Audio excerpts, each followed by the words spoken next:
Mwiriwe neza nshuti zacu, ni Peter Claver Rurangwa tuganira kuri filozofiya. Ubu rero tugiye guhuza abafilozofi babiri, ni Immanuel Kant.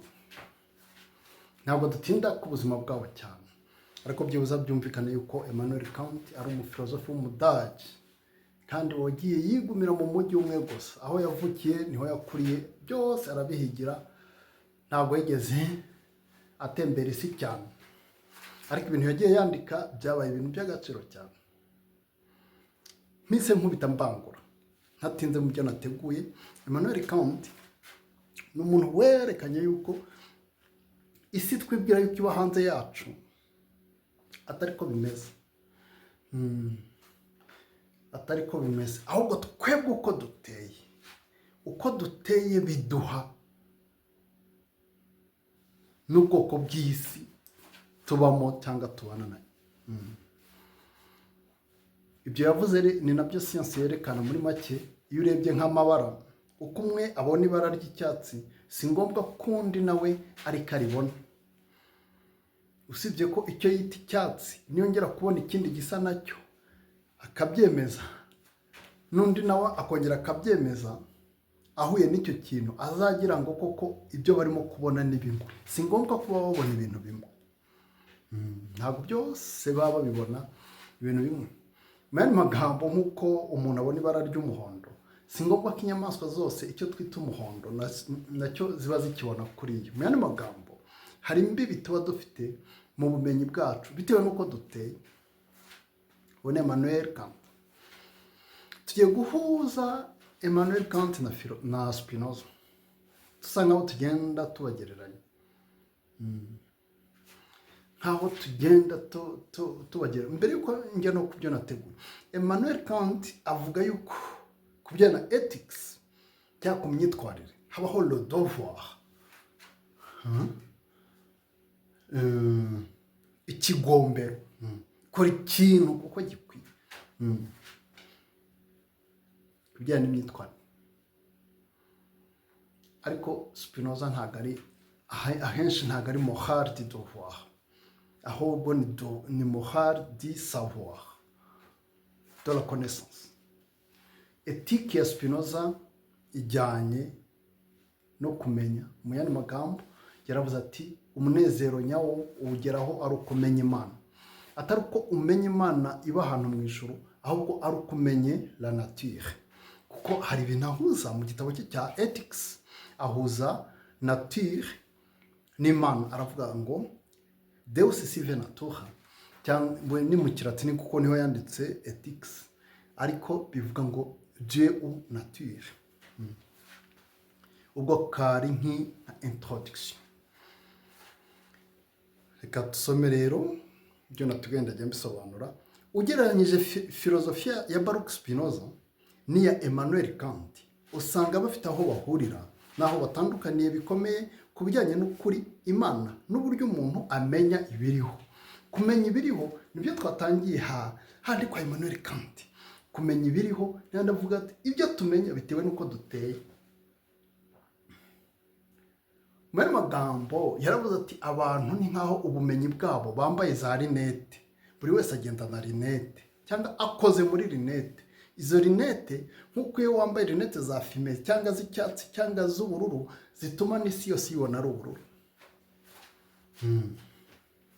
cyangwa ari icyatsi.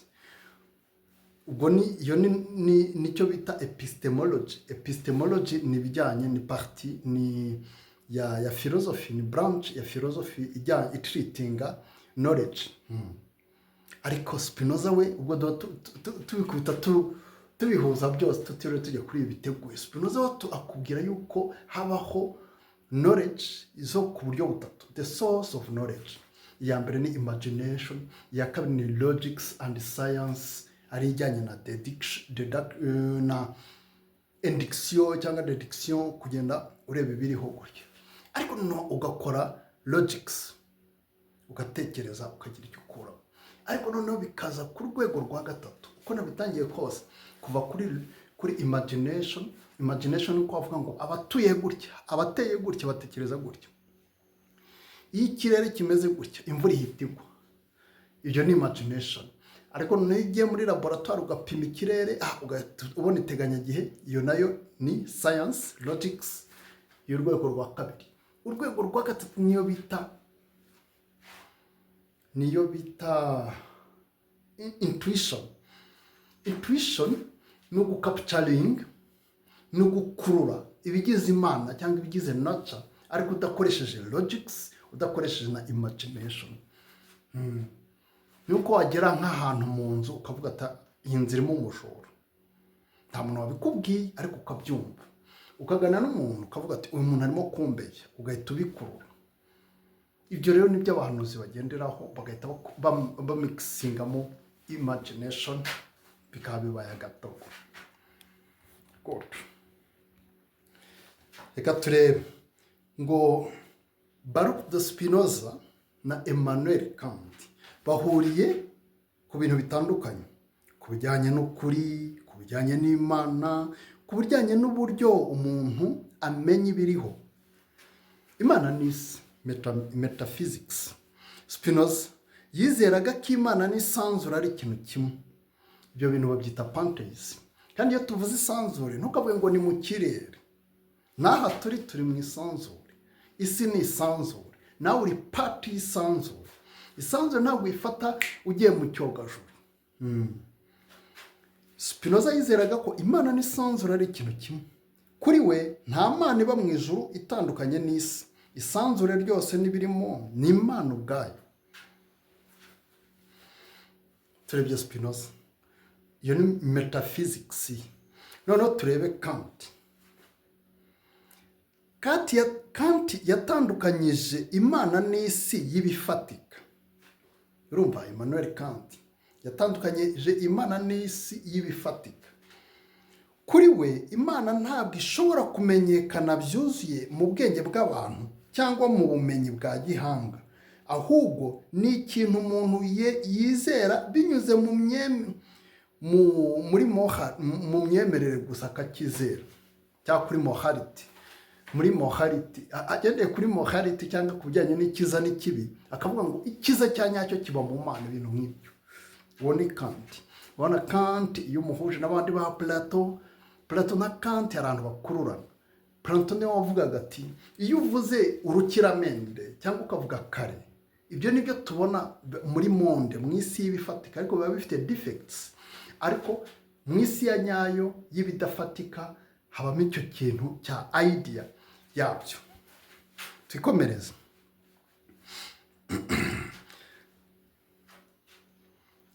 Uburyo bwo kumenya ukuri, turebe epistemology. Spinoza yaravugaga ngo twayirangije epistemology, twongeye yizeraga ko ubwenge bwa muntu bushobora gusobanura ibiriho byose ku isi. Ubwenge bwa muntu bishobora gusobanura ibiriho. Ni nayo mpamvu we yerekana Imana agendeye ku bwenge, ntabwo agendera ku kwizera ikintu atazi. Uwo ni Spinoza. Kant ku bijyanye no kumenya tutiriwe tunabisoma, Kant we aravuga ati ibintu tubona nibyo bita phenomene, binyura muri sense zacu, muri sense ya toucher, ibyo guhumurirwa, kubona, ibyo bintu bikatunyuraho, bikanyura muri ka kayunguruzo navugaga, nk'uko waba urebera mu ndorerwamo za fime cyangwa z'amabara. Bitewe n'indorerwamo ufite ukagira icyo ubona. Aravuga rero bitewe n'uko umuntu nta kundi kuntu yabona ibintu bitaciye muri izo ndorerwamo zimuhuza n'isi, akavuga ati ibikuzamo byose ni phenomene, ariko icyitwa noumen, ibintu nyirizina, nk'uko bavuga les idées en elles-mêmes, ukuri nyako kwa Plato ukaguhuza ni kimwe na noumen yo kwa Kant.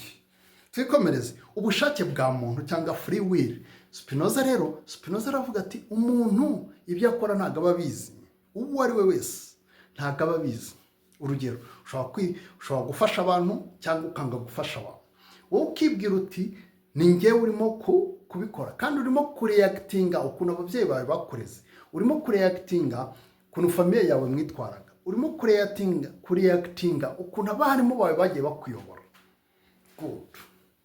Cyangwa ku bintu uba wariye, ku bintu uba wanyweye, cyangwa ku muntu uba wakuvugishije akakurakaza cyangwa akagushimisha, bigatuma ugira uko witwara. wowe rero ukavuga ngo ni umwanzuro wafashe gusa. niyo mpamvu Spinoza avuga ko ubushake bwa muntu cyangwa free will ntayibaho. kandi bavuga gute? kandi yizeraga ko ubushake busesuye bwa muntu kuri kandi yizeraga ubushake busesuye bwa muntu kuri we. nubwo umubiri wa muntu ugengwa n'amategeko ya kamere aravuga ati byanze bikunze umuntu habaho icyo bita moral autonomy. moral autonomy, umuntu akaba responsable y'ibyo akoze bitewe n'uko abikora bireba akabyemeza.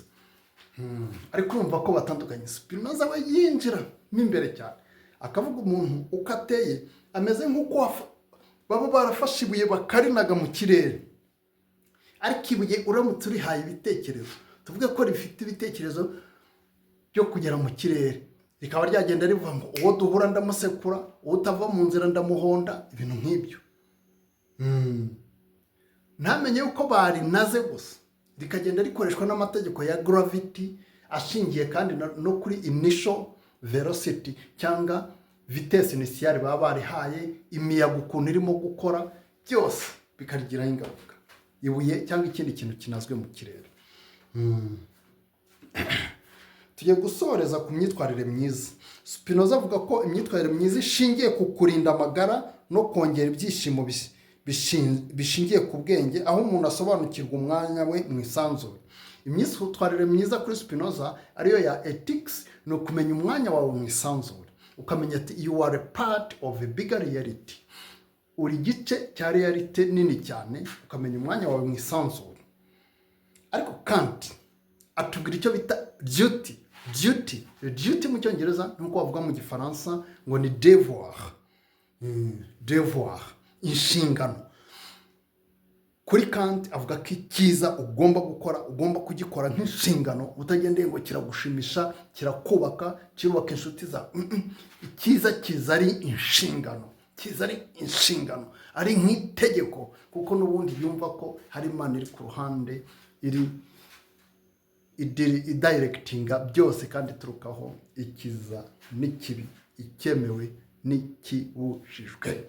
murakoze cyane. dusoje tubabwira yuko Kant abona yuko isi tubamo, ubumenyi tugira bushingiye kuko duteye, kandi koko nabyo birajya guhura n'ibya Spinoza. ubumenyi bushingiye kuko koko duteye. niyo mpamvu bano bafilozofe ari ab'ingenzi bo bombi. ubumenyi bwacu koko bushingiye kuko duteye, ariko byumvikane yuko Spinoza na Kant batandukanye, kuko ubundi Kant we yerekana yuko umubiri na roho ari ikintu kimwe, ariko Kant abifata nk'aho bitandukanye. kandi ubumenyi bw'umuntu ntabwo tukagira icyo tumenya bitewe n'uko duteye, tukareba isi ibintu tukabibona nk'aho umuntu yambaye fime buri gihe iziyungurura ibituri hanze. ariko Spinoza we arakubwira ati nta kintu tubona turimo kuyungurura, ari twebwe, ari umukororombya urimo kureba, ari umuyaga uri ku ruhande, ari amazi urimo kunywa, ibyo bintu byose n'ibitekerezo urimo gukora, n'iyi video urimo kureba, ntabwo utandukanye nayo, nta nubwo atandukanye n'ibyo bintu byose, kuko byose bigize Imana. sangiza abandi iyi video kugira ngo ukurikire filozofi ya Spinoza, umenye Emmanuel Kant, umenye n'indi nshuti yacu tugiye gukurikizaho mu mwanya yitwa Husserl. si ngombwa yuko Edmund Husserl, si ngombwa ko uhita uyireba uyu munsi, ariko banza